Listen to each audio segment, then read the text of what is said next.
So, this is it. Isabella and I, we were just talking, chatting here with a cup of tea in our hands here. Hello, sunshine. What Oh, does your cup say? mine says, ooh la la. Ooh la la. Ah, Ooh la la, I like it. And we thought we will have tea with you here, the listener, whoever is joining us. We don't know yet, but we just had a lovely talk, Isabella and I. And then we thought to ourselves, oh my goodness, we should invite more people to the little chat we are having here. And this is why we are recording this and just keep talking. What we were just talking about. And the last sentence was taking the myth out of Kundalini Yoga. exactly. And so, of course, this will be basically about Kundalini Yoga. The ones who know me, I'm Sabina Magnus, and I'm a passionate Kundalini Yoga teacher. And here with me is, I don't even know, where should I start out? Are you?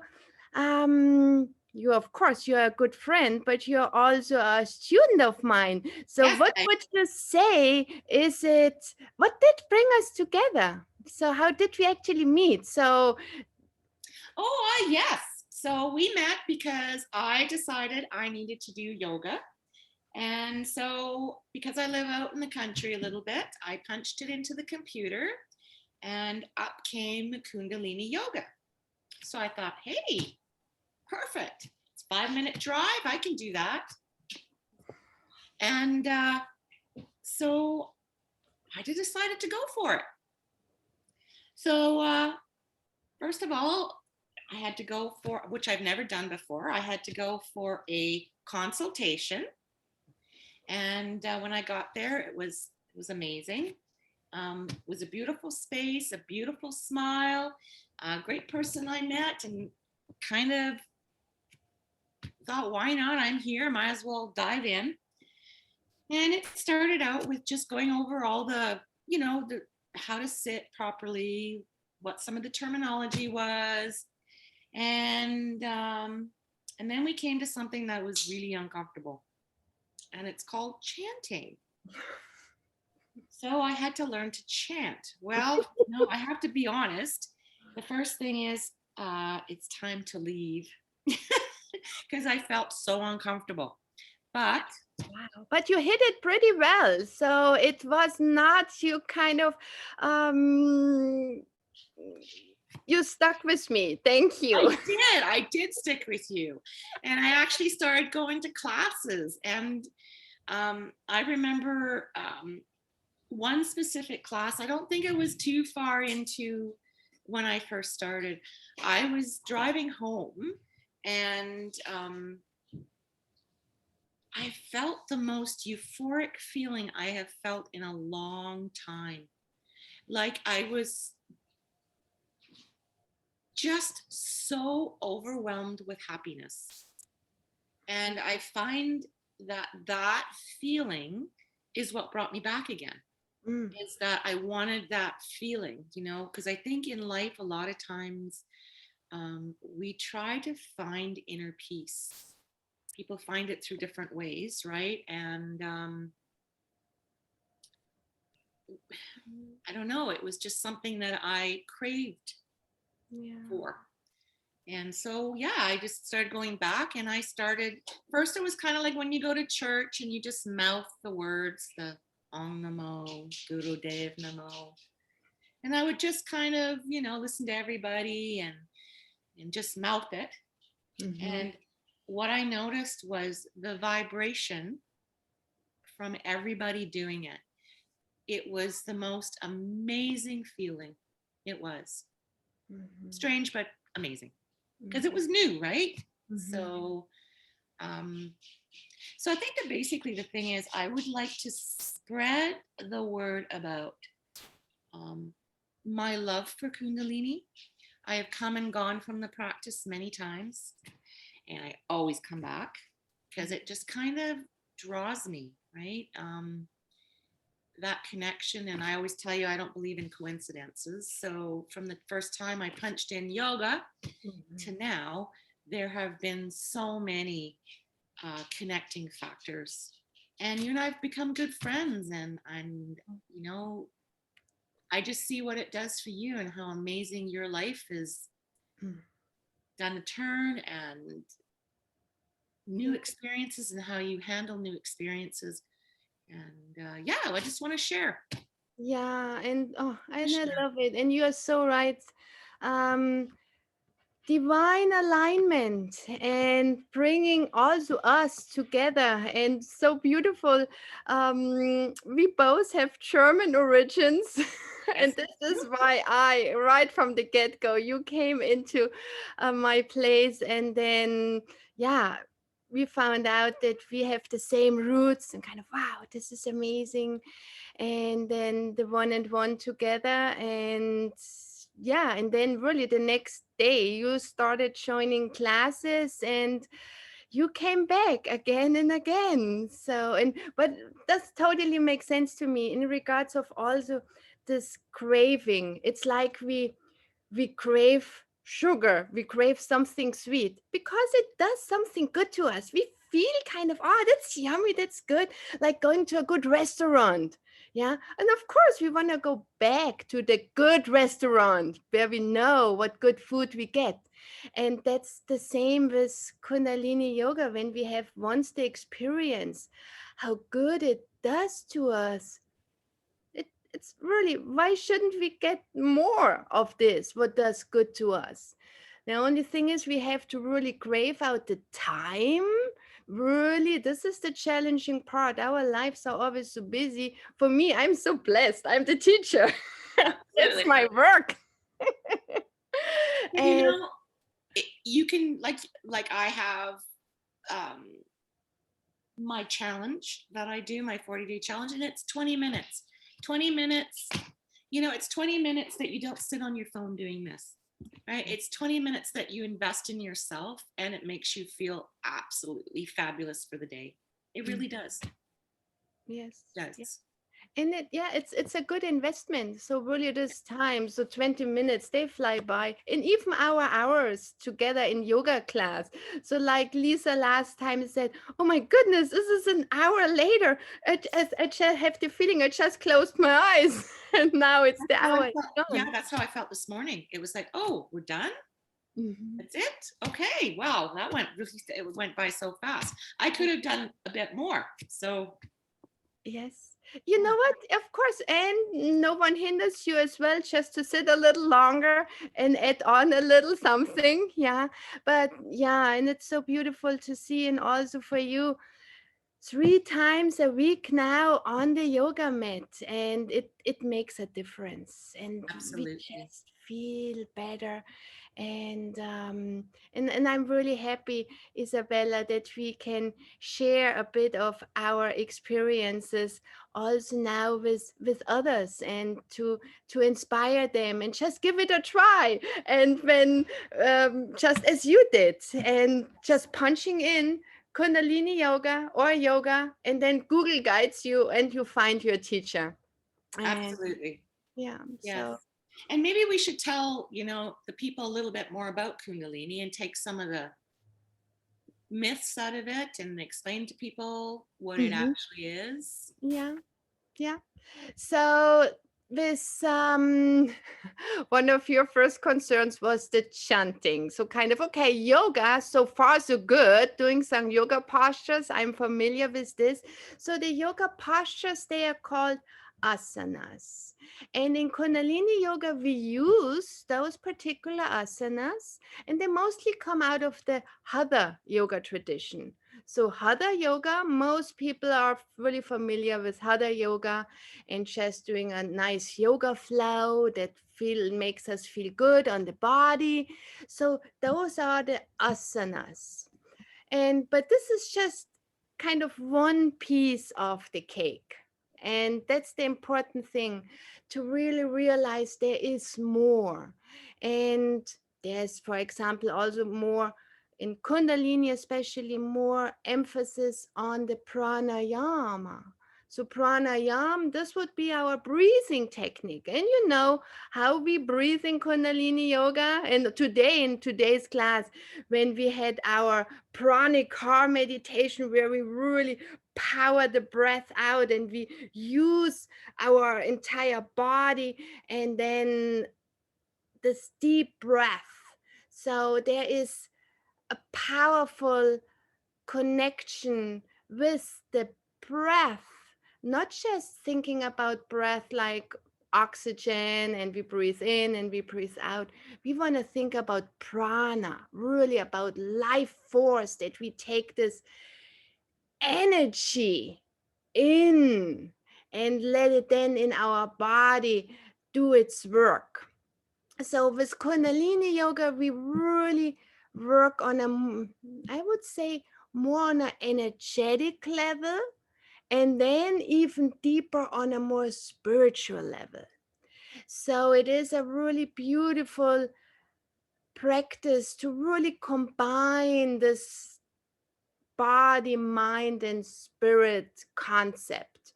And I always think about a triangle. So really a triangle, and then you have body, mind, and spirit, and you want to have this triangle really equal. So in some yoga classes, we just go in and we roll out our yoga mat. Maybe we chant one arm, which would be the spiritual connection. The Om is the sound of the creation, to really honor it, that I am just a tiny part of the creation. That's Om.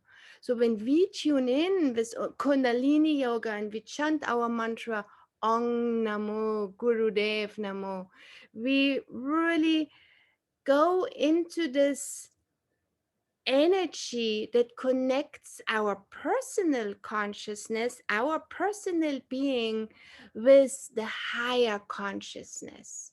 And we create this lineage also with the Guru Dev.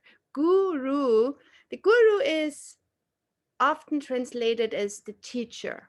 It's a Sanskrit word, is Guru, and it's translated to the teacher. So we connect with the teacher within, but also with the teacher without, in the sense of there is an energy. So the teacher can be a person, does not need to be a person at all. Something that teaches us to get from gu to ru, from gu meaning darkness into ru meaning light. And whatever this is, it can be just a couple of deep breaths, kind of really taking the time to, yeah. So taking a light energy in and get rid of a heavy energy with the exhale. Just right there. Yeah, from darkness to light. So we connect with whatever teachings, whatever tools come to us to help us to come from a place of darkness into light. And Kundalini Yoga has so many beautiful tools, like some asanas, yeah, pranayam, mantras, a mantra, beautiful tool right there, yeah, to shift energy. And so mantra, when we chant a mantra, we create a sound. And this sound, we hear the sound, we perceive it with our senses, and we actually then, when we chant ourselves, we feel it, we feel the sound in us. And this makes then the difference by just mouthing it and pretending, oh yeah, I'm chanting. Then you still hear it, yeah, you still can hear it, and or you can read the lyrics, so you, but you don't really, you feel it also by from the outside. When other people are chanting, you might feel a little the vibration, yeah. And but this comes a little later. Then in the beginning we are so oh my goodness, what is happening? So we pull up this wall of protection. Oh my goodness, I'm surrounded by crazy people. Get me out of here. But then when we feel like, oh, it's actually not so bad. It does sound quite nice. Yeah. And then we become more open to it. We let those walls down. Then we can really embrace this energy. And then a little later, when we embrace it, we bring it in, then we want to chant. We want to let this sound which is in us now getting out. And then is when we open our mouths and say, and then create the sound. Well, I love it. I just have no problem now. Question for you. Do you think when you do Kundalini yoga, it's more of a conscious yoga? Oh, yes, it is actually called the yoga of consciousness. Mm-hmm. And even when we, right from the get go, and this is what I love, then when people really recognize also when I hit my yoga mat, when I bring my palms together to start out, I can just do this. I can just put my hands together and mumble some mantra and do my exercises, my cat cows, my whatever, and do all this. Sure, probably will feel kind of good afterwards as well because I worked my body. Yeah, it's always good working our bodies, but it does not really sink deep because my awareness or my conscious my mind, even my thoughts, might be somewhere completely else. I might be concerned with what do I have to do after yoga class, shopping list, or how does the person beside me does the exercise, and my mind will be all over the place, but not really focused and mindful on what I am doing right now in this moment. And And this, for today, Sabina, mindfulness is such an important tool. It really is for people because we are so focused on constantly overload, like going here, going there, And when you learn to actually empty your mind, which Kundalini teaches you to do, and just focus, it is really, it's like a mini holiday. It's like a mini, you know, retreat. Like we yes. talked about the other day, a spa. Exactly. You remember when Una says about the spa for the soul? Yeah. Yes. And it's so true because we really let ourselves go like we really would be on a massage table too. And this is also, you want to enjoy your massage, you want to close your eyes and just do nothing and let the other person do this. And this is the really, in the end, it's the very same in a yoga practice. You want to be present and not already think, oh yeah, I have to do this and this and this. Sure, we move our body and we do particular exercises, but with a complete different awareness. We focus on really this moment, this one breath, this deep inhale. And then we use a mantra as well as a little help when we realize, oh my goodness, my mind starts to wander. Also, I doing this breathing exercise, my mind is somewhere else. Then this mantra, this tool, having a mantra comes in extremely handy because then we set our mind on this mantra and we inhale on the sound sat, we exhale on the sound nam. So sat meaning the truth and nam means the name. So when we translate Sanskrit and we bring it together and it just means truth. This is what I am. this is true. Everything else around me is just thoughts, illusions, stuff from the past, stuff in the future, which not have happened anyways. Yeah. But right now, I am in this moment. And this is the only thing that's true. This moment. And this is Sat Nam. It's a And good going to sleep tool too. Like if you can't sleep, you know how they used to say you count sheep? I do satnams when I can't sleep. wow. Yeah. Uh-huh. It works amazing because it just empties your mind. Because when you're laying there in the middle of the night and you can't go to sleep and you're thinking of all different types of things that come through and thoughts that are like totally off the wall, and I just start doing nam, sat nam, and it's such a peaceful, and it has such awesome rhythm that after a while you just go to sleep. I love it. Yeah, I love it. it's a great tool to go to sleep. Oh my goodness, here we go. Woohoo!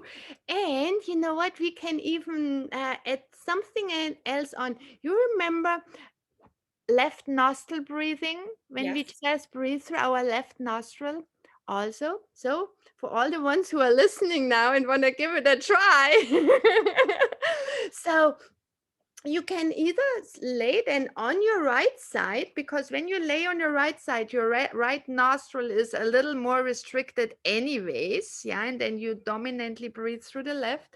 But if you tend to lay on the back, which is the best for your entire structure, to lay on your back, yeah, and then you would just close your right nostril and we'd only breathe through your left, and then you breathe in Sat. And breathe, exhale, Nam.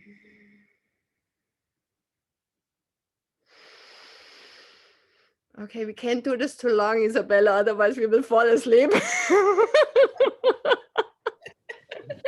So yeah, but this is left nostril breathing. And the left side is our Ida side, the Ida energy, and it carries all this cooling and calming energy, yeah, compared to the other side. We will talk about the other side next time. So left, this is the cooling moon energy, and it's our female side, is our left side. So we could just breathe in this cooling, calming energy. And then we go with Sat in the inhale, Nam in the exhale. And then when our body gets already tired, our muscles get tired, and probably our hand will fall down. And then our mind will just keep going, Sat, Nam. And all of a sudden, we are sound asleep. Amazing. Yeah, let's give it a try. And really, I would invite the ones who are listening now and joining our little tea session here. I'm not even sure. I did not even look at the time. How long are we already talking here? It's 12:09. 12:09. Okay, let's When did go we till start? I don't even know when we started. and so yeah, but I would like to get some feedback from, we all try this, we all who listened, we will try out how left nostril breathing works for us, and the sheep counting, the Satnam sheeps, and then let us know how we all slept. Absolutely. So Isabella, what do you feel about we finish at 12:12? Perfect. 12:12 is perfect. Yeah, because then we can just continue again. So another time. So this would be kind of our first little tea time here, and maybe other people might like to join us for tea time, have their own questions. Then you can send us your questions, and Isabella and we will then talk about our own experience, and this might answer some of your questions. So yeah, so we will extend our tea Yeah, sessions. absolutely. I highly recommend it. And we would love to have people join us Yes, exactly. in our Kundalini So, Yoga so meditation. here we go. Ooh la la. Ooh la la. And hello, sunshine. It was lovely talking with you, Isabella. Yes. I always love our sessions together, our little visits. Yes, And yeah, it's good to see your beautiful face. And we had yoga class just, what was it, 2 hours earlier, so at 10 Yes. o'clock. Yeah, exactly. 10 o'clock we met on the in our virtual classroom. We run classes 3 times a week, and it's always good to stay connected this way. So, and then of course also go with our own yoga practice, so we learn those tools at class. And then the thing is to apply those tools. So today we shared a little bit about mantras and our first experience, which might be a little awkward. And but as we know, whatever feels good to us, we come back to it and bring more of those good things into our lives. Absolutely. So thank you. It was Thank you. lovely chatting with you. And for the ones who listened, we wish you a beautiful day and look forward to see you for our next tea session these days. Bye, Bye. everybody. Bye.